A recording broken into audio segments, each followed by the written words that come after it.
his masterpiece, Al-Muqaddimah, the 14th century Arab historian Ibn Khaldun observed that, in a landscape of contending tribes, history is shaped by the use of force more than any other factor. Today, the Arabic-speaking Middle East is not a throng of some 300 million people united by a common ideology and shared interests. It is a diverse and dynamic region, 70% of which is Sunni Muslim, with the remainder populated by dozens of minorities.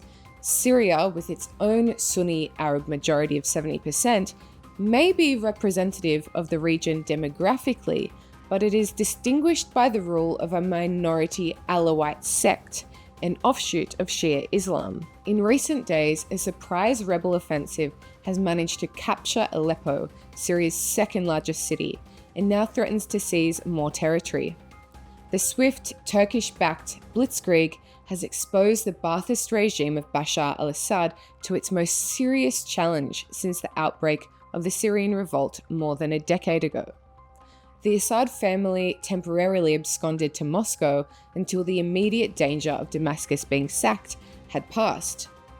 Syrian government warplanes have since responded by pounding Aleppo for the first time since 2016, and Russian military assets have been engaged in an effort to check the rebels' advance. The rapid rebel offensive represents the intense escalation of a civil war that has been mostly dormant for years, and it has resurfaced the country's enormous ethnic and religious complexity and contending geopolitical interests. Loose talk of liberated cities is certainly premature, given the Islamist cast of the militant groups responsible for the retreat of government forces.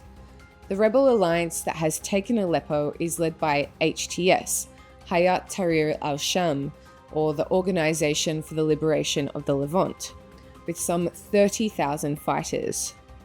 HTS was formerly affiliated with Al-Qaeda, but has since renounced global jihad in favor of toppling Assad and resisting Iranian imperialism, but it remains a designated foreign terrorist group by the U.S. State Department. The other main contingent in the fighting is the Syrian National Army, a Turkish proxy seeking to overthrow Assad, but primarily dedicated to impeding the rise of the separatist PKK-dominated Kurdish enclaves along Syria's border with Turkey, especially north of Aleppo. Meanwhile, Kurdish-led forces, who still enjoy US backing and control large swathes of Syria's northeast, took control of Aleppo's airport. The Kurdish-led Syrian Democratic Forces have called for a general mobilization, and these indigenous forces have been reinforced by a pack of foreign fighters, including a Turkestan brigade composed mainly of jihadists from Central Asia, and Chinese Uyghurs.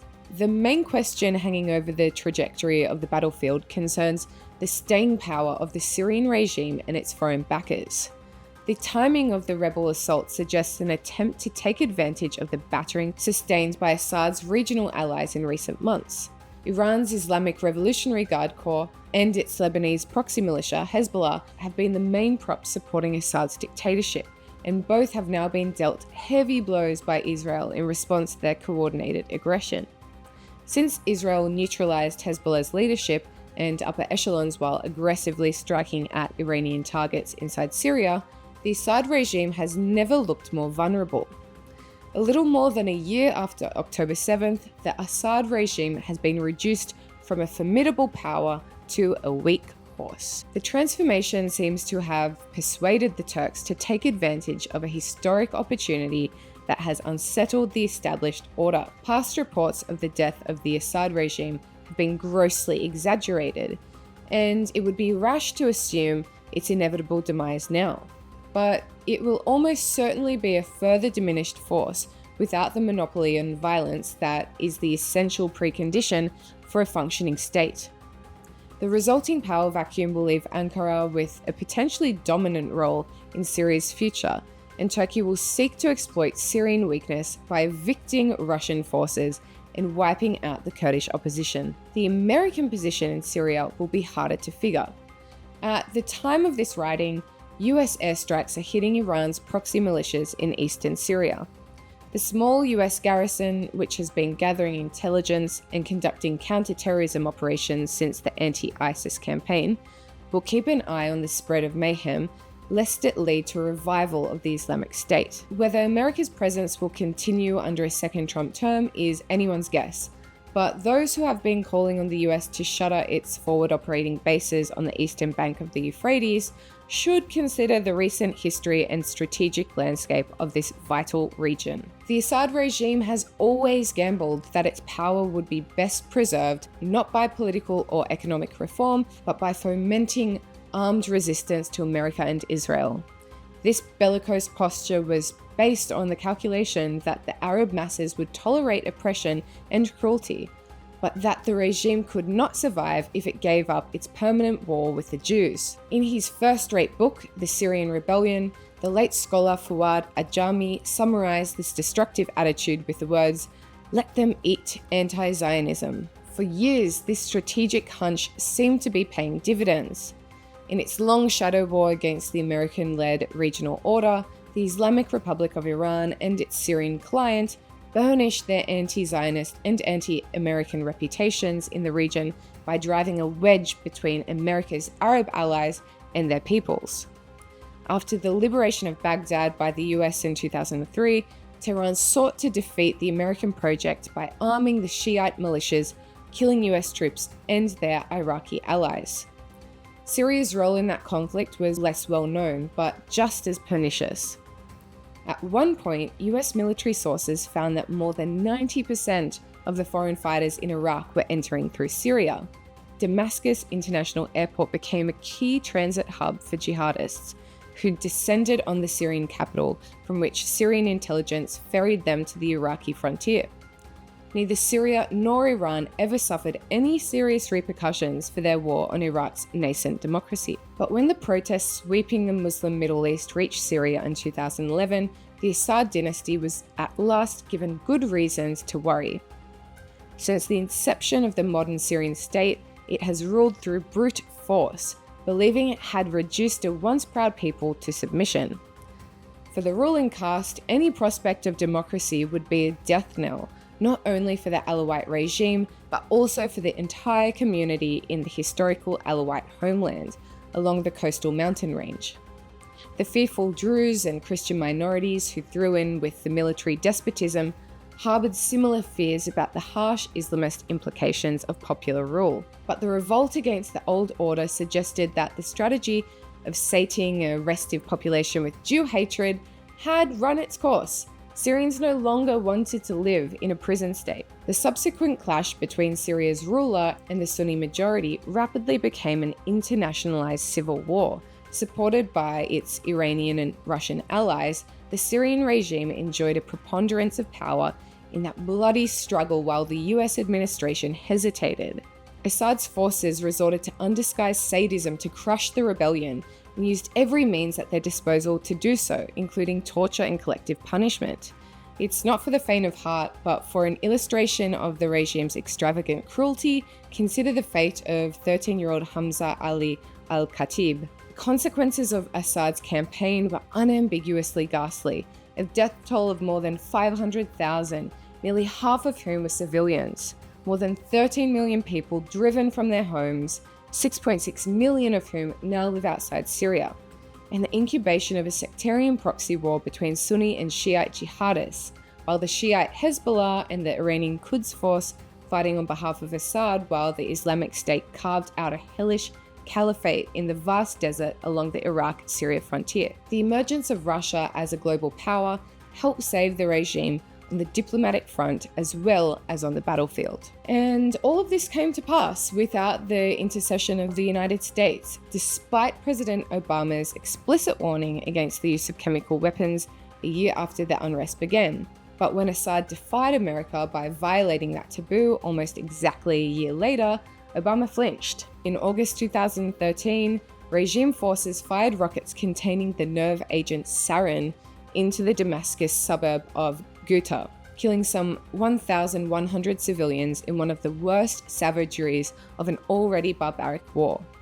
Obama's promise of punitive military strikes was left unfulfilled, and Assad consolidated his apparatus of state power. Syria was a terrible casualty of President Obama's grand strategy for the Middle East.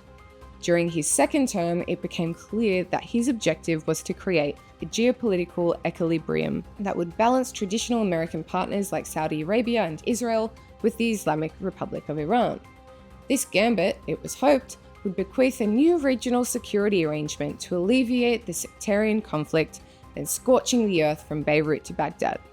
But its true purpose was to allow a scuttle, since the Obama administration was determined to draw down US forces as part of a larger desire to shrink America's profile in the region.